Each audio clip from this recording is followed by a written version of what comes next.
শাকিব খানের সিনেমা মানেই হচ্ছে পাইরেসি। কেন আপনারা পাইরেসি করেন? একটা চক্র আছে, শাকিব খানের ভালো দিকটা চায় না। এই যে ভালো ভালো পরিচালক প্রযোজকরা তাদেরকে একদম কোমর ভেঙে দিচ্ছে পাইরেসির কারণে।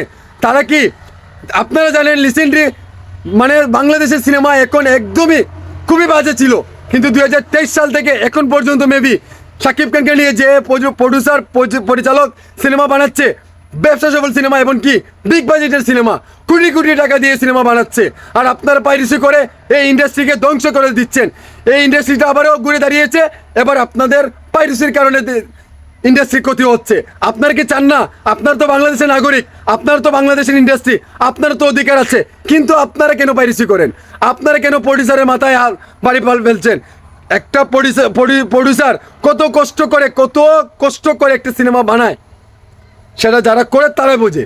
কোটি কোটি টাকা দিয়ে সিনেমা বানায়, এই সিনেমাটা যদি ব্যবসা না করতে পারে তারা কি করবে? কেউ কেউ তো বাড়ি জায়গা সম্পত্তি বিক্রি করে সিনেমা বানায়। তারা হচ্ছে সিনেমাকে ভালোবাসে বিদায়, যাতে তারা 2টা টাকা ব্যবসা করতে পারে।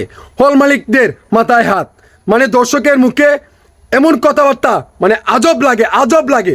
ভাই, আমরা কোন দেশে বসবাস করছি?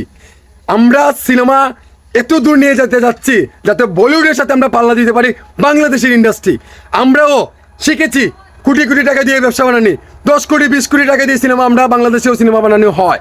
একটা সময় 50 লক্ষ টাকা দিয়ে সিনেমা বানানো হতো, কিন্তু এখন 10 কোটি 15 কোটি 20 কোটি টাকা দিয়ে সিনেমা বানানো হচ্ছে। কিন্তু পাইরেসির কারণে আমাদের পরিচালক হারাবো, সব কিছু হারাবো।